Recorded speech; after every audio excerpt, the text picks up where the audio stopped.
오늘 파더스데이인데 예배 끝나고 한잔 할까요?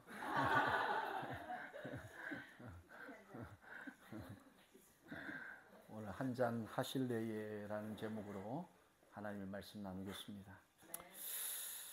한국에서 직장 생활하다 보면 이 직장인들이 퇴근 전에 상사들이 그런 말을 많이 한대요. 오늘 한잔 해야지. 오늘 한잔 하자. 뭐 이런 말을 많이 한답니다. 근데 이런 직장 상사의 제안이 그렇게 달갑지가 않대요. 힘든 거죠. 그래서 조사를 해봤다고 합니다. 왜 부하 직원들은 상사들이 퇴근 전에 한 잔 이렇게 한다면 왜 이걸 왜 싫어하는가? 5가지 이유가 있답니다. 첫 번째, 좋은 이야기를 안 한답니다. 퇴근 후에 한잔 할 때 좋은 이야기가 안 나온대요. 상사로부터. 두 번째, 재미가 없다는 거죠. 재미가 없대요. 세 번째, 재미도 없을 뿐만 아니라 도움이 되는 이야기가 없다고 합니다. 도움이. 다 라떼 이야기를 한다는 거죠. 네 번째, 자기 먹고 싶은 거 먹는다는 거예요. 가면 나도 먹고 싶은 게 있는데 상사들이 자기 위주로 그냥 메뉴를 선택을 한다는 거죠. 그리고 5번째는 내가 집에 가고 싶을 때 갈 수가 없다는 거예요. 부장이든 과장이든 상사가 일어나서 가자고 할 때야 비로소 가기 때문에, 그래서 이런 5가지 이유로 한잔 하자 이러면 되게 힘들고 싫다는 거예요. 한잔 하자는 사람과 한잔을 해야 되는 사람 사이에는 굉장히 큰 마음의 괴리가 있다라는 거죠. 오늘 본문에도 한 잔이 나옵니다. 한 잔. 그래서 오늘 본문을 통해서 우리 2가지 주시는 그 영적인 교훈을 우리 마음에 좀 새기기를 원하는데, 그 첫 번째가, 여러분 신앙생활 하면서 무언가를 원하고 바라고 소원하고 기도하는 게 있다면, 내가 무엇을 원하고 바라고 소원하면서 기도하고 있는지를 정확하게 꿰뚫어 볼 수 있어야 한다는 겁니다.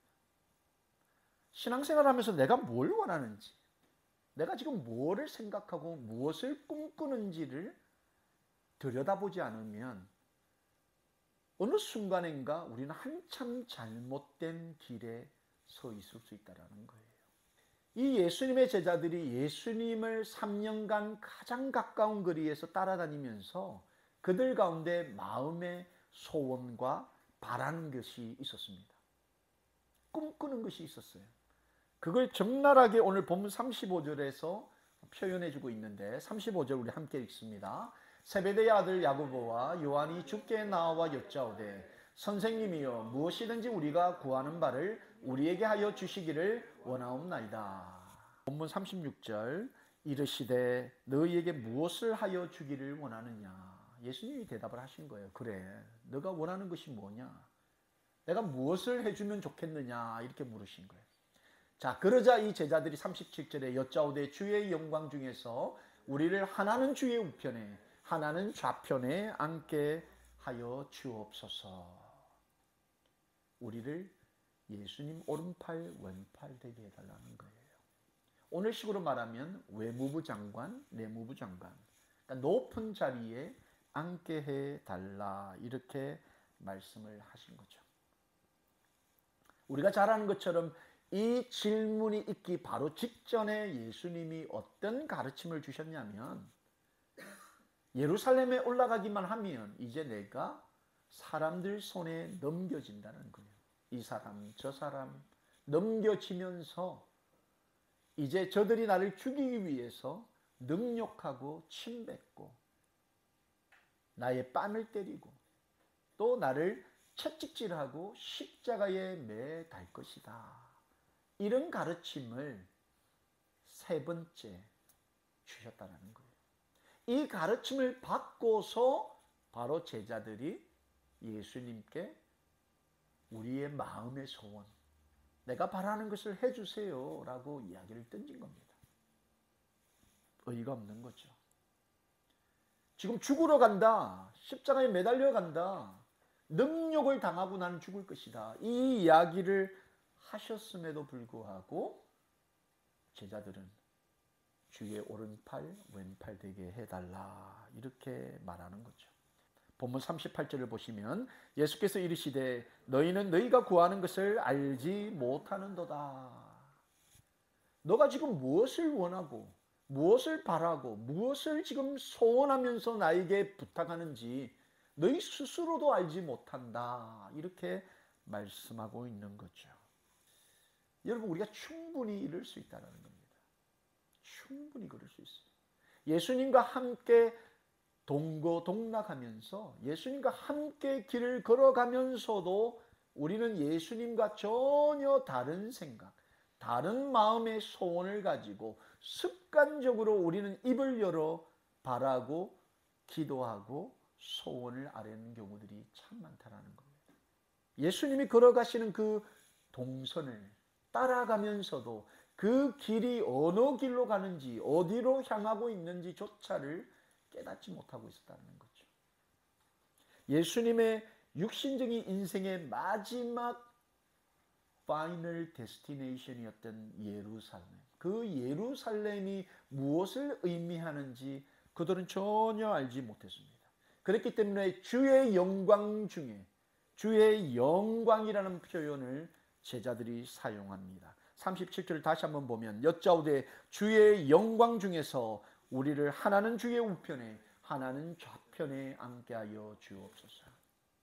그들이 언급한 주의 영광, 이 영광이 무엇이냐는 거죠. 그들은 예수님이 이 땅에서 새로운 정부를 수립하고 새로운 나라를 건설하고 이 로마의 식민지로부터 그들을 자유케 할 뿐만 아니라 이제는 새로운 정부, 새로운 혁명을 통해서 새 시대를 열어갈 것으로 생각을 했던 거죠. 그들은 결코 예수님이 못다 핀 꽃 한 송이처럼 십자가의 제물로 사라질 거라고 생각지 못했던 겁니다. 이 땅에서 잘 되어야 될 걸 생각했던 거죠. 그걸 꿈꿨던 거예요. 그러니까 실상 이들이 말했던 주의 우편과 좌편은 그들의 입을 통해서 나온 것이 아니라 그들의 가족, 더 정확히 말하면 그들의 어머니로부터 이런 요청, 로비가 들어왔던 겁니다. 마태복음 20장 21절, 20절 21절 말씀을 여러분 보시면 그때 세베대의 아들의 어머니가 그 아들들을 데리고 예수께 와서 절하며 무엇을 구하니 예수께서 이르시되 무엇을 원하느냐 이르되 나의 이 두 아들을 주의 나라에서 하나는 주의 우편에 하나는 주의 좌편에 앉게 명하소서. 여러분, 주의 나라에서 하나는 주의 좌편 우편에 앉게 해달라는 이 로비는 실상 제자들의 어머니가 예수님께 했던 겁니다.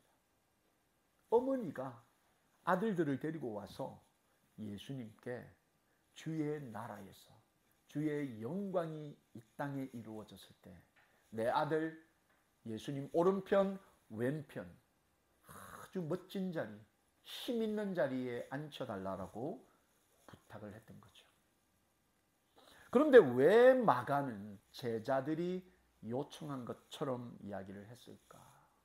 그 어머니 손에 끌려서 어머니와 전혀 다를 것 없는 내가 예수의 나라의 오른팔 왼팔 되겠다라는, 그럼에도 불구하고 그것을 말하지 못하고 표현하지 못하지만 어머니의 손에 이끌려 가고 있는 이 제자들의 참 철없고 미성숙된 모습, 어머니나 그 제자나 별반 다를 것이 없음을 이 마가가 보았다는 거죠. 너무나 미성숙한 거예요. 예수님은 지금 죽음을 이야기하고 십자가를 이야기하고 고난을 이야기하고 찢김을 이야기하고 있는데 그들은 그의 나라를 꿈꾸고 있는 거죠. 무엇을 원하고 무엇을 바라고 자기들이 지금 무엇을 구하고 꿈꾸고 있는지를 정확하게 들여다보지 못하고 있었다는 거죠. 여러분, 우리가 얼마든지 이룰 수 있습니다. 얼마든지 이룰 수 있어요. 교회를 다니고 우리가 예수를 믿는다고 하면서 예수님의 걸어가신 그 걸음과는 전혀 다른 생각을 할 수가 있다는 거죠. 예수님은 분명하게 마가복음 10장 33절 34절에 보라 우리가 예루살렘에 올라가노니 인자가 대제사장들과 서기관들에게 넘겨지매 그들이 죽이기로 결의하고 이방인들에게 넘겨주겠고 그들은 능욕하며 침뱉으며 채찍질하고 죽일 것이나 그는 3일 만에 살아나리라 하시니라. 3번씩이나 예수님이 걸어가야 되는 그 길이 어떤 길인지를 알려주셨음에도 그들은 전혀 예수와 다른 생각, 다른 꿈, 다른 소원을 가지고 있었다는 거죠. 한국에서 한때 여러분 우리가 그 전쟁 이후에 얼마나 가난했습니까? 너무너무 지지리도 없던 국민 소득이 얼마 안 되는 그런 가난한 나라였지 않습니까? 그리고 복음이 들어와서 그 가난한 자들에게 어떤 복음을 전했습니까? 예수 믿으면 잘 된다. 예수 믿으면 잘 산다. 예수 믿으면 복 받는다. 물론 여러분 다 틀린 이야기는 아닙니다. 다 틀린 것은 아니죠. 우리가 복을 받죠. 근데 그 복이 우리는 영원한 나라, 그 영원하신 하나님으로부터 영원한 생명을 얻는 복. 물론 예수 믿고 교회를 다니다 보면 여러분 술도 끊고 담배도 끊고 이웃들에게 친절하게 하고 예수님의 가르침대로 겸손하게 살다 보면 이 땅에서 잘 될 수도 있습니다. 그러나 꼭 교회를 다니고 예수를 믿는다고 해서 우리가 부자가 되거나 큰 돈을 벌거나 승승장구하고 자식들 다 좋은 대학 가고 좋은 잡을 잡는 것은 아닐 수도 있다는 겁니다.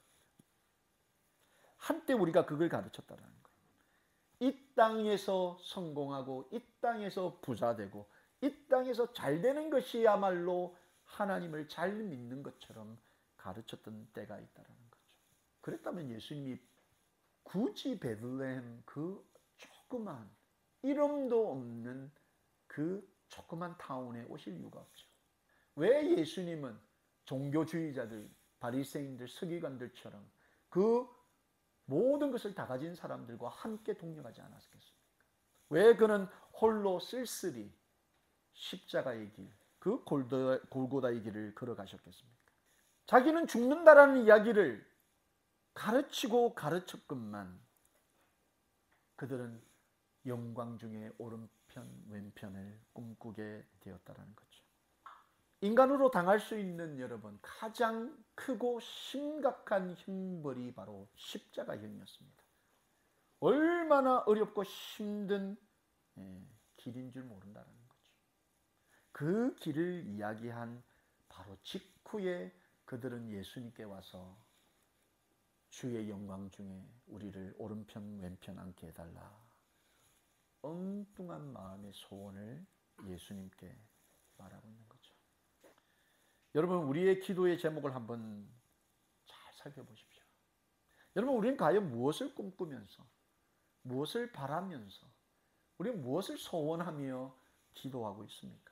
혹시 일만 열면 습관적으로 이것 주시고 저것 주시고 이거 잘 되게 하시고 저거 잘 되게 하시고 마치 타 종교에서 하는 것과 똑같은 모습으로 우리는 바라고 기도하지는 않는지 우리 스스로 한번 돌아봐야 한다는 거죠.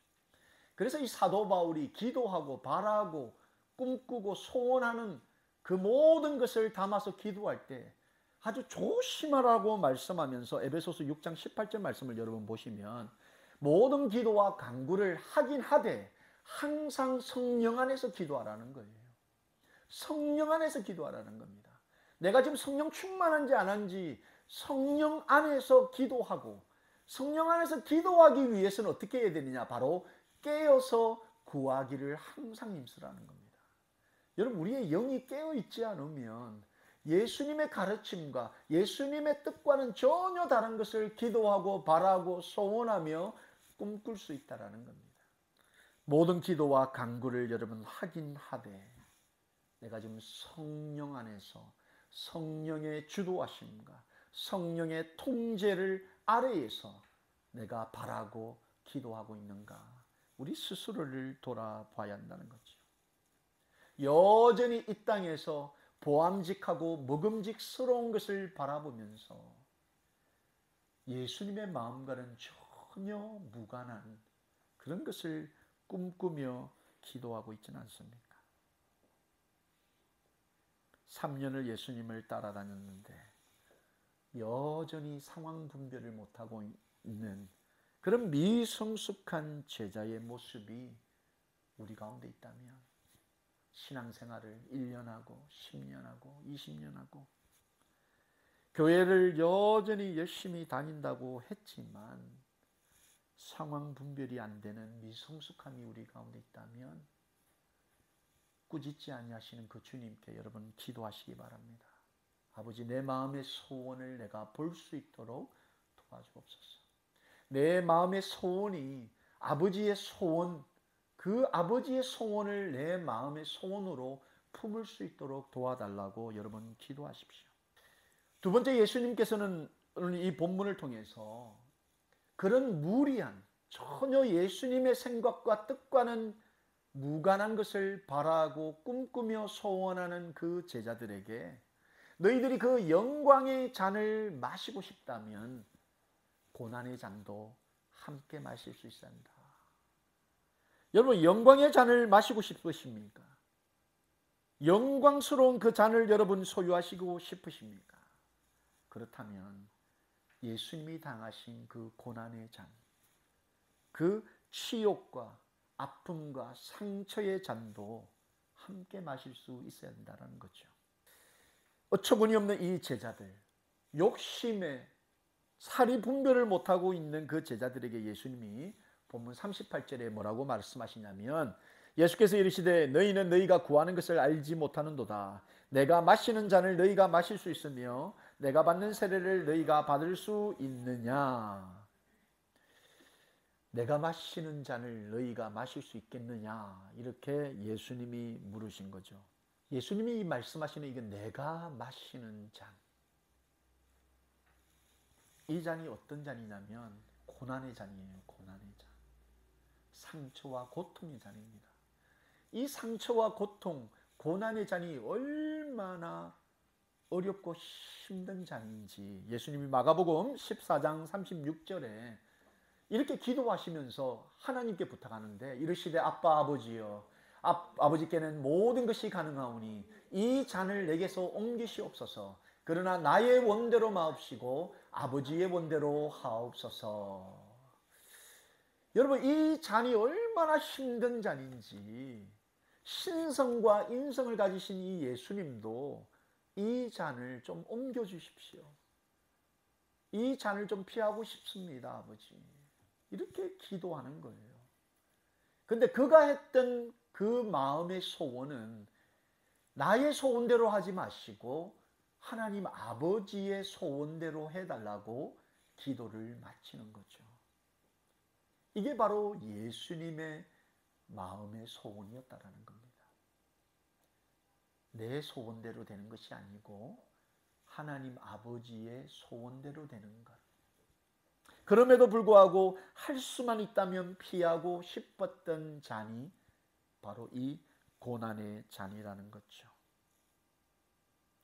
그런데 이 고난의 잔을 너희가 마실 수 있겠느냐라고 예수님이 제자들에게 물으셨을 때 제자들이 참 대단하죠. 본문 39절을 보면, 상반절만 보면 그들이 말하되 할 수 있나이다. 마실 수 있다라는 거예요. 예수님이 지금 고난의 잔을 이야기하는데 이들은 다른 잔을 생각하고 있는 겁니다. 마실 수 있다는 거예요. 할 수 있습니다. 이 잔이 무슨 잔인지를 모르는 거죠. 저희 어머니가 저희들 어릴 때 종종 하신 말씀이 천지를 모르고 깨춤을 춘다라는 거예요. 천지를 모르고, 이거 경상도에만 나오는 겁니까? 천지를 모르고 깨춤을 춘다, 이런 말이 있습니다. 이 아이들이, 새끼들이 부모 마음을 전혀 모르고 그냥 이게 뭔지도 모르고 그냥 날뛸 때 주로 사용하는 말이죠. 천지를 모르고 깨춤을 추고 있다는 거예요. 분간, 사리 분별이 안 된다는 거. 예수님도 피하고 싶어 하신 그 고난의 잔을 이 제자들이 덥석 물어버린 거예요. 할 수 있다는 거예요. 다 할 수 있다는 거예요. 우리 주님 하는 거 다 할 수 있다는 거예요. 호언장담했던 그 제자들이 실제 그 고난의 잔이 왔을 때 마셨습니까? 못 마셨습니까? 마태복음 26장 56절 말씀을 보시면 그러나 이렇게 된 것은 다 선지자들의 글을 이루려 함이니라 하시더라. 이에 제자들이 다 예수를 버리고 도망하니라. 호언장담했던 제자들이 다 예수를 버리고 도망했습니다. 마가복음 14장 50절 말씀에도 제자들이 다 예수를 버리고 도망하니라. 마실 수 없는 겁니다. 마실 수 없는데 마실 수 있다라고 그들은 호언장담했던 거죠. 그들이 말했던 영광의 오른편 왼편은 예수님이 당하신 이 고난의 잔 없이는 얻을 수 없는 자리인 것을 그들만 깨닫지 못했던 거예요. 영어에 no pain, no crown이라는 말이 있습니다. No pain, no crown. 고통 없이는 면류관이 없다라는 이야기입니다. 면류관은 얻고 싶은데, 영광은 얻고 싶은데 pain은 싫다는 거예요. 고통은 싫다는 겁니다. 그 꿈이 이루어지기 위해서는 여러분 고통이 필요하다는 거죠. 세상 이치도 이렇습니다. 고난의 잔을 이해하지 못한 제자들,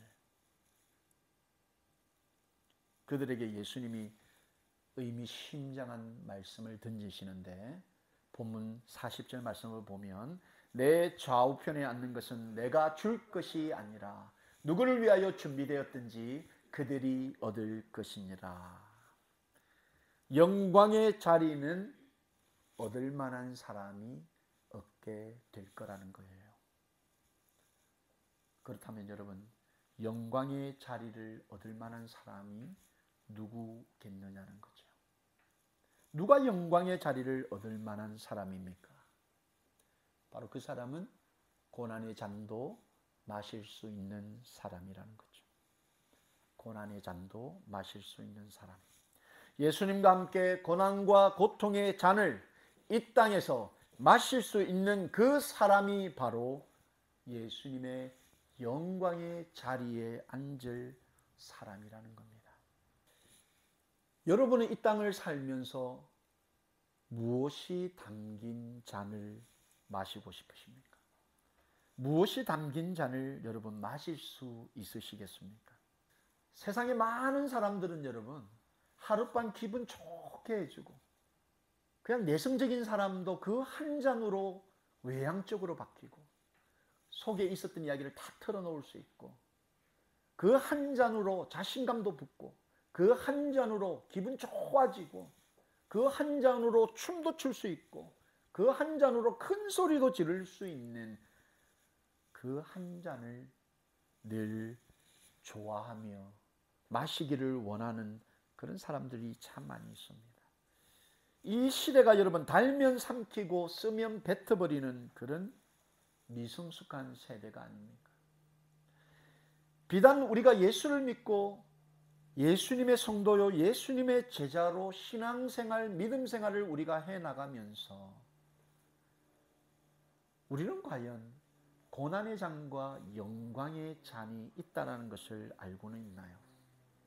영광의 잔은 얼마든지 마시기 원하지만 그 영광의 잔과 상응하는 고난의 잔을 우리는 기대하며 그 고난의 잔을 우리가 마실 그런 믿음의 용기는 우리 가운데 있습니까?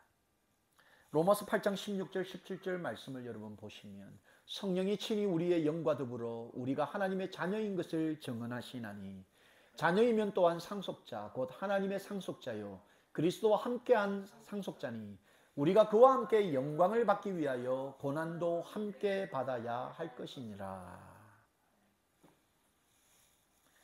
우리가 하나님의 자녀인 것은 성령이 보증하시는 거라는 거죠.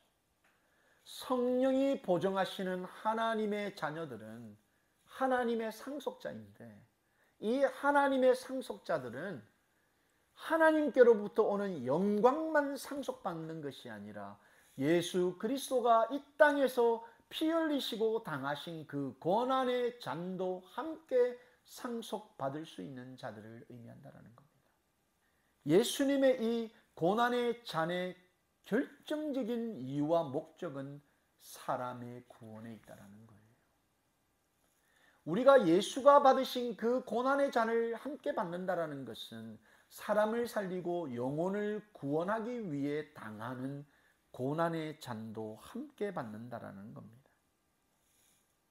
이게 성령으로 거듭날 때 가능하다는 거예요. 예수님의 제자들도 성령을 받기 전에는 얼마든지 예수가 받는 잔을 받을 수 있다라고 여겼지만 그들은 불이 나게 그 잔을 거부하고 다 예수님을 떠나버린 거예요. 그러나 그 후에 그들이 성령을 받고 예수의 제자요 상속자요 하나님의 자녀로 거듭났을 때 그들은 하나같이 목숨을 걸고 그 예수의 그 구원의 잔, 사람을 살리는 그 잔을 그들은 기꺼이 받았다는 겁니다. 성령으로 거듭났다면, 하나님의 자녀가 되었다면 우리는 상속자로서 예수의 그 영광에 참여하기 위해서 고난의 잔도 우리는 함께 받을 수 있어야 한다는 겁니다. 여러분, 말씀을 정리합니다. 이 땅을 살면서 꼭 마셔야 할 잔이 있습니다. 이 잔이 무슨 잔인지를 모르면 여러분 딴 잔을 찾게 된다는 겁니다. 그리고 그 잔이 진짜 행복의 잔인 줄 착각하며 살게 된다는 거죠. 그런데 우리가 찾아야 되는 잔은 바로 생명수가 담긴 구원의 잔, 인류 구원을 위해 받으셨던 고난의 잔, 바로 그 잔이 우리가 날마다 마셔야 될 잔이라는 겁니다. 여러분, 우리를 날마다 살리는 구원의 잔을 받으십시오. 마시십시오. 그리고 나를 살리는 구원의 잔을 마셨다면 이제는 다른 사람을 살리고 세우는 그 고난의 잔을 여러분 마십시오. 받으십시오. 나에게 필요한 잔이 어떤 잔인지를 분명히 여러분 알고 그 잔을 정확히 구하고 주신 그 구원의 잔, 고난의 그 잔을 여러분 마심으로 하나님의 기쁨이 되는 성도 되시기를 예수님의 이름으로 축원합니다.